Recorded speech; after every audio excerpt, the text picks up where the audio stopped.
Hello everybody! So a lot of people have asked me to make a makeup tutorial, and last time I introduced a video like that, I showed you how I take off my makeup. However, this time I'm starting it with a blank face. Because my skin is a little bit dry at the moment, I'm gonna lotion this shit up. The thing is though, I don't like a lot of lotion, so I just use hand lotion. All the beauticians are crying. I lotion my hands and I just kinda...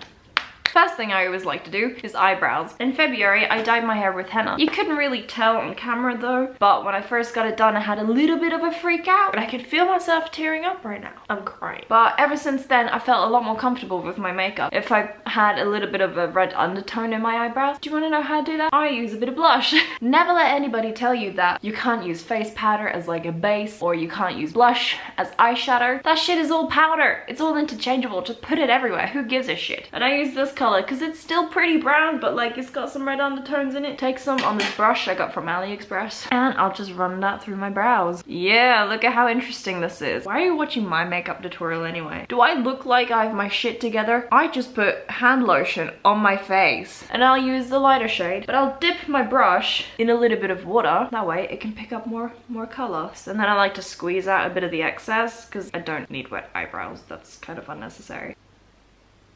Okay, listen, usually I'm a lot closer to the mirror, so any fuck-ups, I'm gonna blame on the fact that I can't properly see it. I'm also just gonna brush through them. Is this something that I should have done before? Maybe. Do I care? No. It's not even a brush anymore. I mean, the brush part fell off, but it's still got hairs on it. I'll dip that in water again, and this time I'll take the dark. I know, crazy. I'll take the dark, run it along there, squeeze out the excess, and then I'll just run that along.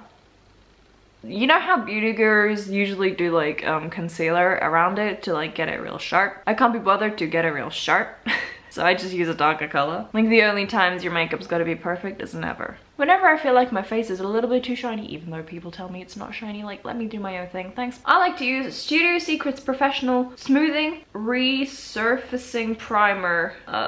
Sure. I wanted it as an eyeshadow primer, but it completely sucked and I hated it. So now I'm just using it to make my face matte. And the main parts I use it are my nose, my cheeks. It makes your skin real smooth. It's nice. Next thing I would do is probably eyeshadow. The thing I'd start with is Kiko's Matte Fusion Pressed Powder. And just so you know, I don't have any fancy brushes. All of my brushes are from AliExpress because you get like 30 brushes for 10 bucks. And I think that's a steal. And as I said, I like to just mix and match. If I feel like this face powder is really good for eyeshadow base, I'm gonna use it as that. This is my favorite eyeshadow palette ever. Repurchased this like 4 times already because I love it so much. It's Essence Quattro eyeshadow in the color 05 to die for. I love this palette so much. That's a lot of eyeshadow. Damn. Let's blend it with the other one. I'm not a person who likes to spend that much money or time on makeup. I'm gonna put it under the eyeball. I'll do a bit of concealing. So I'll take Wet n Wild Coverall foundation, and I'll take a fake beauty blender, and I'll just, that's a lot. I used the concealer to cover up the eyeshadow I didn't like, or more the placement that I didn't like. Whatever excess there is, I'll put it on my nose so it's not like a weird different color. Just gonna take the face powder again and then just whee! Do you see how that made it look like I was really good at makeup and that it didn't go anywhere outside of the line? For any liquid eyeliner users out there, I have a question. If you have sensitive eyes, can you give me just some eyeliner recommendations? Because there have been times where I've used eyeliner every day of the week, and then at the end of the week, I had a rash on my eyes, the exact shape of my eyeliner. It wasn't cute. So if you have any recommendations, please let me know.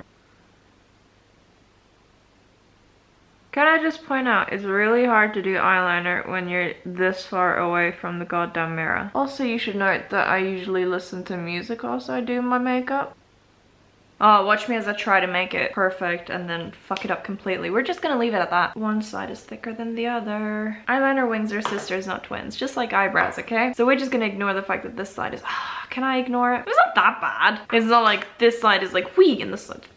I like to close my eyes for this because I have to close this eye anyway, so why keep this eye open? Because then this eye also kind of wants to open. But can you tell a difference between this eye and this eye? I certainly can. I'm using the Dawn Till Dusk Volume Effect Mascara from Kiko. I can't recommend this product. It's really clumpy and I hate it. If you want to give me some mascara recommendations that doesn't do all the clumpy shit, please let me know. Mascara tends to work best with me when it's almost dried up. So I'll take a little brush and I'll brush that through so that there are no clumps Oops, I got some on my eyelid. Happens every time. Clean it away. And if you're worried about ruining your eyeshadow masterpiece, you will. Go up more. Bam! Eyelashes. I'm gonna have to curl this side again. Do you see how my eyelashes are stuck together? Could you not? No. I'm gonna actually have to curl this side again. I'm so annoyed. If anybody wants to recommend me a mascara where I don't have to brush through it with an eyebrow brush afterwards, that'd be neat. I used this palette to contour with. I bought it in Munich because it was €5. And as you can see, I only use this color. Usually you would put the contour there, but I put mine a bit more up. I don't know why, I just discovered it one day and I liked it better.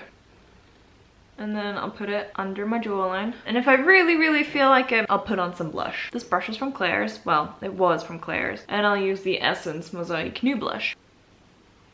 I'll use Kiko's 200 eyeshadow. Kiko doesn't have names, but it looks like this and it's really pretty. It's got like a little indent, except I've used it so much it doesn't really have an indent anymore. And a small tiny brush. I'll wet it. And then I'll just kind of pick up some color and I'll put that on the inner corners. And if you have too much water, it'll start to run down and it's not cute, which is what happened right now. And this, my friends, is why I don't do makeup tutorials. Squeeze out the excess water. Should have done that.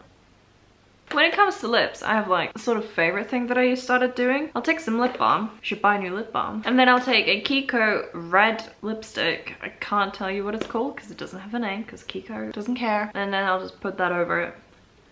And it's supposed to be like sort of faded and not, you know, like the clean, crisp, like whah, sharp kind of thing. It's just supposed to be like, here's a bit of color. That's how I do my makeup. On like special occasions, like fuck doing this shit every day. So this is the end of the video. I hope you enjoyed it. If you did, you can stick around till when I make a new one. You should drink lots of water. If you were wondering what this little green cap was, it was water. Get a lot of sleep, and this is the end of the video. Bye!